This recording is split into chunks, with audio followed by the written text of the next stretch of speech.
Assalamualaikum students, welcome to the class of science. How are you everyone? I hope you all are doing well.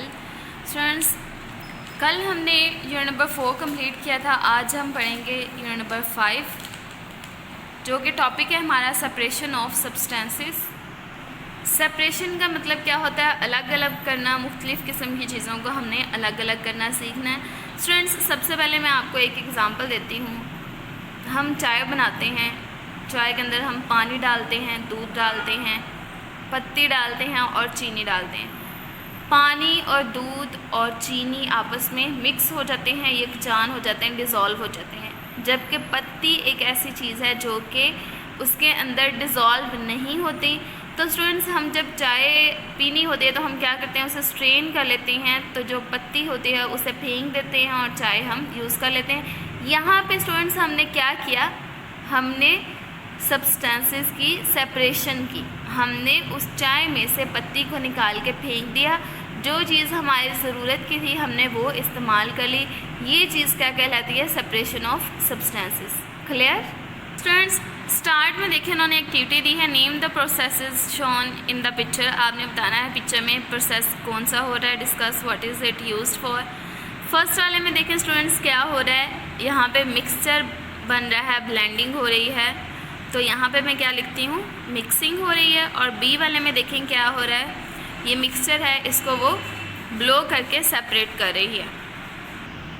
तो students, first वाले में mixing हो रही है, second वाले में सेपरेशन हो रही है. नेक्स्ट हम पढ़ते हैं स्टूडेंट्स, प्योर सब्सटेंसेस क्या होती हैं. A pure substance is one of substance is one which is made up of only one kind of substance or substances. It has definite well defined set of properties. It has the same composition throughout. So students, इसकी सारी composition throughout एक ही जैसी होती है. इसके सबसे finest example water है. Water जो है वो दो तरह के एलिमेंट्स से मिलकर बना होता है. It is a compound. ये हाइड्रोजन और ऑक्सीजन से मिलकर बनता है, लेकिन इसकी यूनिफॉर्म कंपोजिशन होती है, बिल्कुल सेम एक जैसी. नहीं पता चलता कि ये दो अलग अलग एलिमेंट्स से मिलकर बना है. सो स्टूडेंट्स, एलिमेंट और कंपाउंड क्या होते हैं इनके बारे में भी हम पढ़ लेते हैं. A substance which can not be broken down into simpler substances by chemical means is called an element. Element क्या है? जो कि एक ऐसी सब्सटेंस जिसे मज़ीद सिंप्लीफाई नहीं किया जा सकता, मज़ीद तोड़ा नहीं जा सकता, वो एलिमेंट कहलाती है. जैसे कि ऑक्सीजन, गोल्ड, सल्फ़र, ये एलिमेंट्स हैं. और कंपाउंड क्या होता है? एक ऐसी सब्सटेंस जिसे ब्रोकन डाउन किया जा सके, स्प्लिट किया जा सकते अलग अलग एलिमेंट्स में, वो क्या कहलाती है? कंपाउंड कहलाती है. कंपाउंड जो है वो दो या दो से ज़्यादा एलिमेंट्स से मिलकर बना होता है, जैसे कि पानी भी एक कंपाउंड है. नेक्स्ट स्टूडेंट्स, ये तो पढ़ा हमने प्योर सब्सटेंसेस के बारे में. आगे हम पढ़ते हैं इम्प्योर सब्सटेंसेस के बारे में. इम्प्योर सब्सटेंसेस ऐसी होती हैं जिनके कॉन्स्टिट्यूएंट जो हैं वो अलग अलग रेशो में पाए जाते हैं. जैसे कि चाय, अभी मैंने एग्जांपल दी थी, थोड़ी सी चीनी, थोड़ी सी पत्ती और ज़्यादा दूध डाल के आप चाय बनाते हैं. मतलब इसके सारे कंपोनेंट्स जो हैं इनके अलग अलग रेशो होती है और वो अपनी अपनी प्रॉपर्टी बरकरार रखते हैं.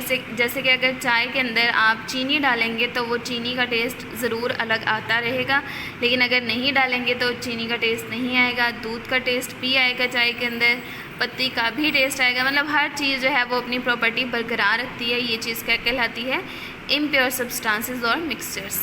स्टूडेंट्स, अब तक हमने पढ़ा सब्सटेंसेस की दो डिवीजन्स, एक प्योर सब्सटेंसेस और एक इम्प्योर सब्सटेंसेस.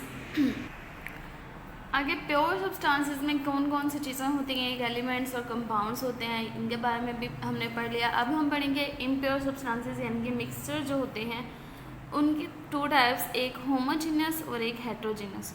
होमो से मतलब क्या होता है स्टूडेंट्स? एक ही तरह के. और हेट्रो का मतलब होता है मुख्तलिफ़ किस्म के.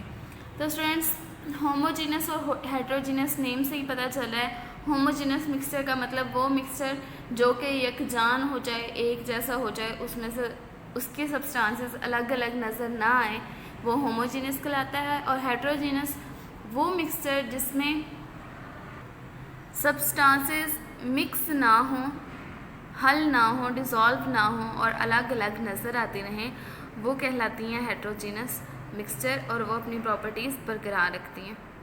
डिटेल के साथ पढ़ते हैं students. Types of mixture. Mixture are of two types, homogeneous and heterogeneous.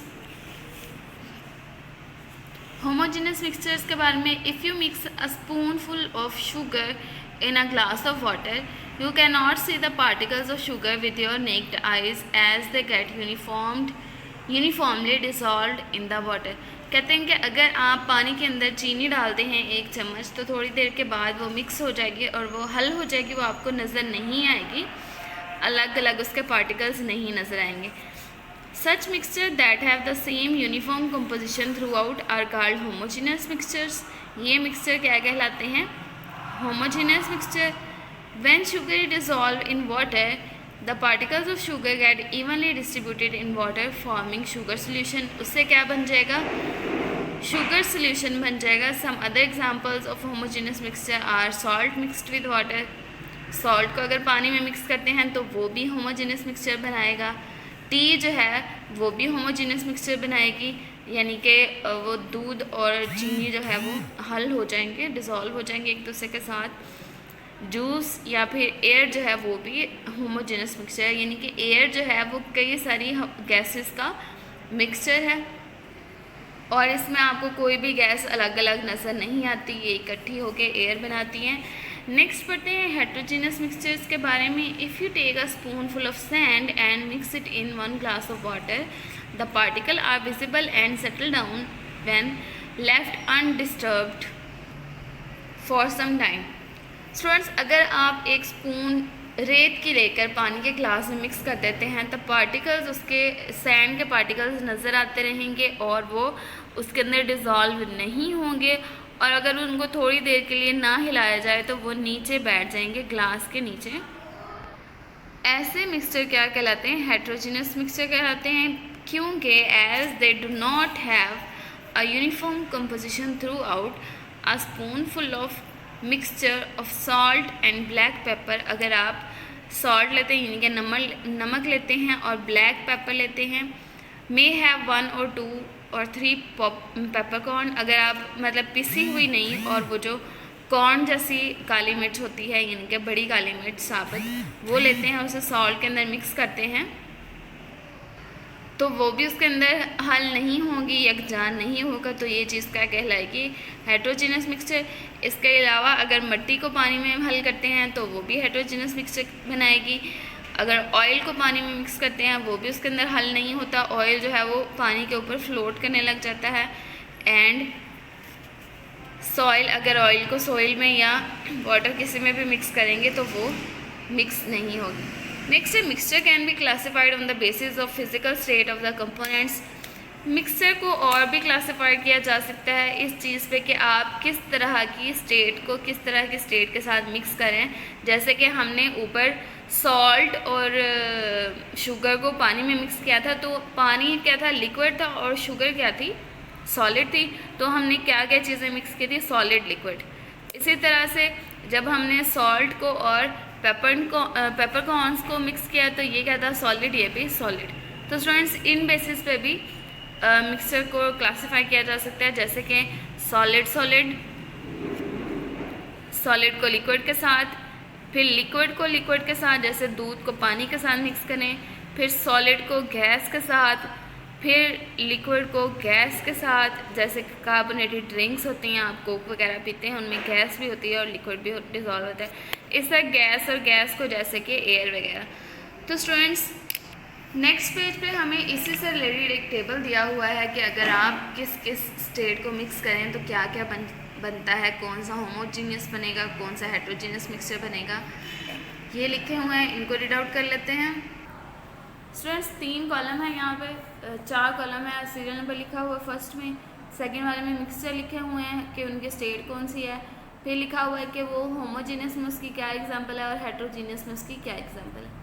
सबसे पहले सॉलिड और सॉलिड, 2 सॉलिड को आपस में मिक्स करने से होमोजीनियस मिक्सचर क्या बनता है? अलॉय बनता है। अलॉय क्या है? ये 2 स्टील्स को मिला के, 2 मेटल्स को मिला के एक और मेटल बनाया जाता है, जैसे कि ब्रास या ब्रॉन्ज। ओके, नेक्स्ट है हेट्रोजीनस मिक्सचर। सॉलिड और सॉलिड को मिक्स करने से कौन सा बनता है? जैसे कि आप गंदम के दाने और स्टोन्स उसके अंदर मिक्स करते हैं, या फिर चावल अगर आप साफ़ कर रहे हो तो आप देखते हैं कि उसमें भी स्टोन्स होते हैं, तो ये क्या है? सॉलिड और सॉलिड का मिक्सचर है।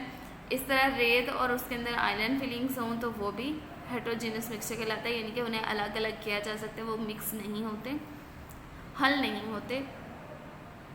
नेक्स्ट है सॉलिड और लिक्विड। सॉलिड और लिक्विड को कैसे मिलाएंगे? मैंने आपको पहले एग्जांपल दी थी, सॉल्ट अगर पानी में मिलाते हैं, शुगर अगर पानी में मिलाते हैं, तो वो सॉलिड लिक्विड का होमोजीनस मिक्सचर बनेगा। और सॉलिड लिक्विड का हेट्रोजीनस मिक्सचर कौन सा बनेगा? अगर आप रेत को पानी में मिला देते हैं या चावल को पानी में मिला देते हैं, वो हेट्रोजीनस बनेगा। नेक्स्ट है सॉलिड और गैस। दो सॉलिड को गैस के साथ मिलाएंगे तो क्या आएगा? सॉलिड और लिक्विड को मिक्स करने से सॉलिड और गैस को मिक्स करने से स्टूडेंट्स होमोजीनस मिक्सचर कोई नहीं बनता, लेकिन हेट्रोजीनस मिक्सचर बनता है स्मोक। स्मोक क्या है? धुआं है जो कि हवा होती है, गैस होती है, लेकिन उसके अंदर छोटे छोटे से पार्टिकल्स होते हैं, सूट कहलाते हैं, सूट और हवा का मिक्सचर। सूट क्या है? सॉलिड, और हवा क्या है? Gas. Next student solid liquid. Solid liquid में क्या आ जाता है? जैम आ जाता है, जेली आ जाती है, शू पॉलिश आ जाता है, बटर आ जाता है। जैसे कि जेली में स्टूडेंट्स चीनी होती है, जेलेटिन पाउडर होता है और उसके अंदर पानी डाला जाता है, तो वो एक होमोजेनस सा मिक्सचर बन जाता है जो कि जेली लाइक स्ट्रक्चर होता है उसका। लेकिन हेट्रोजेनस मिक्सचर इससे कोई भी नहीं बनता। नेक्स्ट है लिक्विड, और लिक्विड को मिक्स करने से क्या बनता है? होमोजेनस मिक्सचर बनता है। जैसे कि पानी में दूध मिलाएं तो वो होमोजेनस मिक्सचर बन जाता है, और जूस के अंदर पानी मिलाएं तो वो भी उसी के अंदर डिज़ोल्व हो जाता है, अलग नज़र नहीं आता। इसी तरह हेट्रोजेनस मिक्सचर क्या कहलाएगा? लिक्विड्स का। ऑयल अगर पानी में डालते हैं तो वो मिक्स नहीं होता, दोनों लिक्विड हैं, लेकिन ऑयल जो है वो पानी के ऊपर फ्लोट करने लग जाता है। नेक्स्ट है लिक्विड और गैस को मिलाने से क्या बनता है? वाटर वेपर, यानी कि भाप जैसे कि ये होमोजेनस हो जाती है बिल्कुल। नेक्स्ट है एग्जांपल इसके हेट्रोजेनस मिक्सचर में मिस्ट। मिस्ट क्या है? नमी से स्टूडेंट्स, उसमें पानी भी होता है और हवा भी होती है। नेक्स्ट है गैस और सॉलिड को मिक्स करने से क्या बनता है? स्पंज बनता है, प्यूमाइट स्टोन बनता है स्टूडेंट्स। जैसे कि स्पंज है वो वैसे तो सॉलिड होता है, लेकिन वो फूला फूला होता है क्योंकि उसके अंदर गैस भी होती है। और हेट्रोजेनस मिक्सचर इससे कोई भी नहीं बनता। गैस और लिक्विड को मिक्स करने से एरेटेड ड्रिंक्स बनते हैं, जैसे कि आपके कोक वगैरह, जिसके अंदर गैस भी होती है और लिक्विड भी होता है। इसका हेट्रोजेनस मिक्सचर की कोई एग्जांपल नहीं है। गैस और गैसेस को मिलाने से एयर बनती है, ये होमोजेनस होती है, लेकिन हेट्रोजेनस इसका मिक्सचर कोई भी नहीं है। नेक्स्ट स्टूडेंट्स टॉपिक पढ़ते हैं, why do we separate the components of mixture. हमें किसी भी मिक्सचर के कंपोनेंट्स अलग क्यों करने पड़ते हैं? ठीक है, क्यों करते हैं स्टूडेंट्स? मैंने आपको very start of the topic in the very beginning मैंने आपको बताया था कि हम इन्हें अलग करते हैं ताकि हम अपनी पसंद की चीज़ हासिल कर सकें। तो स्टूडेंट्स इसका एक है, तीन उन्होंने बताए हुए हैं कि क्यों हम सेपरेट करते हैं। 3 पॉइंट्स बताए हैं। टू रिमूव हार्मफुल या फिर undesirable substances from a mixture. हम किसी भी मिक्सचर में से अनडिज़ायरेबल सब्सटेंसेस जो हमें नहीं चाहिए उनको निकाल सकते हैं। ठीक है, जैसे कि small stones and husk must be remove from pulses and cereals. अगर दालें वगैरह हुए हैं तो उनको साफ करते हुए आप बीच में से छिलके और छोटे छोटे से स्टोन्स होते हैं उन्हें निकाल देते हैं, क्योंकि अगर उन्हें ऐसे ही कंज्यूम किया जाता है तो वो हमारे लिए, हमारी सेहत के लिए अच्छे नहीं हैं। इसी तरह टी को स्ट्रेन किया जाता है टू रिमूव टी लीव्स। पत्ती को हटाने के लिए चाय को स्ट्रेन कर लिया जाता है, क्योंकि टी लीव्स जो हैं वो हमारे लिए डिज़ायरेबल नहीं हैं, तो उन्हें हम अलग कर देते हैं। नेक्स्ट है टू ऑब्टेन डिज़ायरेबल कंपोनेंट्स। अपनी पसंद का कंपोनेंट हासिल करने के लिए हम मिक्सचर्स को अलग अलग करते हैं। जैसे कि क्रीम हम दूध के ऊपर से हटा लेते हैं, निकाल लेते हैं, तो ये क्या है, हमें क्रीम चाहिए होती है, तो ये क्रीम डिज़ायरेबल कंपोनेंट है, तो वो हमें उस मिक्सचर में से अलग कर लेते हैं। इसी तरह petroleum is a mixture from which petrol, diesel and kerosene oil is obtained. All this components are useful. हम पेट्रोलियम में से पेट्रोल को, डीजल को और केरोसिन ऑयल को निकालने के लिए इसके कंपोनेंट्स अलग अलग करते हैं। नेक्स्ट है to get highly pure substance. कि हम बहुत ही ज़्यादा प्योर सब्सटेंस हासिल करने के लिए भी कंपोनेंट्स को अलग अलग करते हैं। जैसे कि हम पानी को प्योरीफाई करते हैं ताकि उसकी इम्प्योरिटीज़ निकाली जा सकें, उसके अंदर कोई जो जर्म्स वगैरह हैं वो किल करके pure water, highly pure water obtain किया जा सके। स्टूडेंट्स, ये था आज का हमारा लेसन। कल हम मिलेंगे इसी लेसन के नेक्स्ट टॉपिक के साथ के हमारे पास कंपोनेंट्स, मिक्सचर के कंपोनेंट्स को अलग अलग करने के कौन कौन से तरीके हैं, कौन कौन से मेथड्स हम यूज़ करते हैं। स्टूडेंट्स, इस चैप्टर को आपने अच्छे से रीड करना है, ठीक है। यहाँ पे प्योर सब्सटेंसेस, एलिमेंट्स और कंपाउंड्स की डेफिनेशन आपने याद कर लेनी। ओके स्टूडेंट्स, कल मिलेंगे। अल्लाह हाफिज़।